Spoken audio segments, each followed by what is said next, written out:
Hello, it's me, Troubadour, and I'm back again with another video. In today's video, we are using an archetype that honestly I haven't used in a hot minute. We're doing a toy build.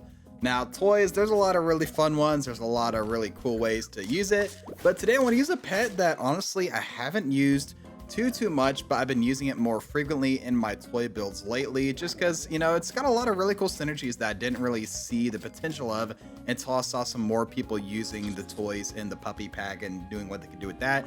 The pet I'm going to be using today is the Mandril. So the Mandril, for those that don't know, it's a tier 2 from the puppy pack, and whenever it faints, it will break a tier 2 or lower toy, and at higher levels it'll break a tier 4 or a tier 6 or lower toy.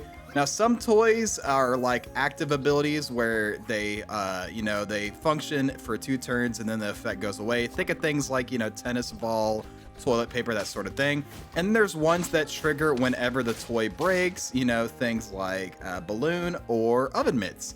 Stingrays, a good example of that as well. I think actually, now think about it, pretty much every toy pet that has a choice of 2 toys, it's one of them is a ability on break and one of them is an ability while it's happening, at least for the ones in the puppy pack. Once again, to things like Sphinx, it gets a little tricky, but in general they each have one of those. And my idea for this video was I wanted to try and do some Mandril recycling. Now, what do I mean by that? Basically, I want to level up a Mandril and then have it get fainted every turn by a Mantis or a Deer Lord, and then have it break a toy, get the effects from that toy, and then resummon the toy with the Flying Squirrel, and basically get a trigger every turn off of the Mandril fainting and breaking a toy. So the original idea with this build, I wanted, obviously I needed the Mandril for breaking the toy, I needed Flying Squirrel for resummoning it, and then I used Pteranodon so that whenever the Deer Lord or Mantis fainted the level 3 Mandril, I would get it back. And then I used it with like Mosasaurus and stuff like that. And let me tell you, after over 20 attempts, that was not the build. It was just too weak, took too many late game pets. It was just really hard to get going. So I decided to switch it up. I decided to do Deer Lord instead of Mantis. The Mantis is still in the pack. Instead of Mosasaurus, I decided I would either throw in a Puma for the extra activations whenever the pet faints, or throw in a just a strong pet, like, throwing a leopard, behemoth, whatever, that could like having the stats, because I was just losing to people who had the same stats as me or better, and then actually had abilities in battle besides a Mandril. And that's this is the first run I did after that, and what do you know, I won. It's crazy how that works out. So my idea with this is I want to get the Mandril to level 3, though building up the Deer Lord in the meantime is not bad. I'm maintaining lives, so that's pretty cool. I've got 3 of the pets I want to keep on the team, and the only other pet I really want is the Pteranodon, and then I guess maybe just something to scale up. But in the meantime, we're just gonna be trying to level up as quick as we can. Now, one of the tricky things I ran into is you need the level 3 Mandril, and if you don't find it, that's just a real struggle. Now, having the Deer Lord is not like necessary to have super early. Like when I was getting the Deer Lord and Mantis, it's honestly the last thing you need. Like, you want the level 3 Mandril, you want the Flying Squirrel, and then you want the Pteranodon and a toy for it to break, whether that be a flashlight or a TV or something like that. And the Deer Lord and Mantis, you just need it for the effect. You don't need it leveled up and statted up like crazy, so it's not like super necessary to this build. But anyway, in the meantime, while we're trying to get the Mandril to level 3, we're going to sell this crow and bring in the Mammoth, just to have something to resummon. You'll kind of see the idea here, except with a Mammoth instead of the Mandril. So Mammoth faints, and then Pteranodon gives it back. And because we're using Deer Lord instead of Mantis, we can position it in this way so that we can get the Mantis, or the, we can get the Mammoth to affect more pets whenever it faints. Because if we had, Mantis, Mandril, Pteranodon, then the Mandril would appear behind the Pteranodon, and when it breaks the toy, it only affects like a couple pets. Now, other versions of this build, I also tried to get the toy and the Flying Squirrel to level 2, just to make it more worth it over, a Mammoth, because as you can see, you could just do this with a Mammoth and you're basically getting the same thing if you're using the TV here. Like, look, you get to see the cool combo go off. There we go. We get exactly what we wanted. We get the resummon, we get the trigger, and the Mandril summons up front, so it still affects 3 pets whenever it faints here in battle, so that's pretty cool. I guess 2 because of the snipes there. We're going to lose, unfortunately. But yeah, trying to get the mongoose to level 2 or stingray, as well as the flying squirrel, as well as trying to get the mandrill to level 3, as well as fighting pteranodon and a deer lord or a mantis. It was just too many things that had to go right, so I had to compromise, end up just going for the level 1 toy and settling on just grabbing a pet that liked stats, and that ended up being the behemoth, and basically just doing a worse version of the mammoth, but you know, it's a cooler version of the mammoth, so at least I get some brownie points for that. Give me that, you know, grounded sap pink robin appreciation award. I don't know how appreciation it could be when I'm running behemoth and like a lot of high stats, you know, but it's a worse mammoth. It's a creative, we'll call it a creative way to scale, even if it's not very optimal. But yeah, if I really wanted to push this, you know, I would go for the level 2 toy, level 2 squirrel, but at that point just go level 2 mammoth. Like if you want to do something like this but you don't want to do the toys or mandrill, just run mammoth. You know, you can do the same thing with the pteranodon and the deer lord here, but at least with this way, it's, you know, I'm gonna use some pets I don't really use, and hey, reusing the mandrill is pretty cool. Now, in the meantime, you know, just getting some bacon, stocking up.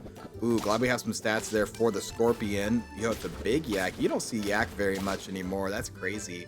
But yeah, we're just kind of statting up in the meantime, and this is kind of the team we're going to be running. There's the Mosasaurus. I'm sorry, Mosasaurus, you were just too constraining for the team for me to run it.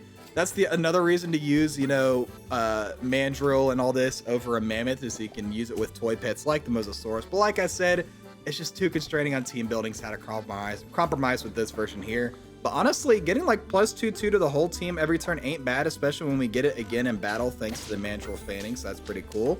Look at that, we get those stats, and with the melon, we're going to clear this team, which is pretty good. And yeah, so let's talk about what's happening soon. So the Danger Pack, the newest pack being added to superautopets, will be releasing in just a few days by the time this video comes out, so that's pretty cool. I plan to have a video, I'm planning to record a video the morning that pack comes out on Tuesday the 20th. Knowing the release schedule for recent packs, it's usually in the mornings for me, at least in the, you know, Eastern time zone, so that's pretty cool. But yeah, I plan to have a video going over the new pets and balance changes, a little bit of gameplay, and hoping to get some videos, you know, recording stuff, because I've got plans for Memorial Day. I won't be able to record videos over the Memorial Day weekend, so hopefully I can get enough content, you know, ready to upload while I'm gone. But yeah, during that, during the video, I plan to be doing a pack giveaway. So if you're interested in getting a free, Danger Pack, make sure you tune in on that Tuesday for the video. See how you can enter the giveaway. So that'd be pretty sick. And maybe we'll do a live stream. I don't know. It depends on how busy I am. Maybe I'll be able to get a live stream before, you know, I go on my Memorial Day plans. But we'll see.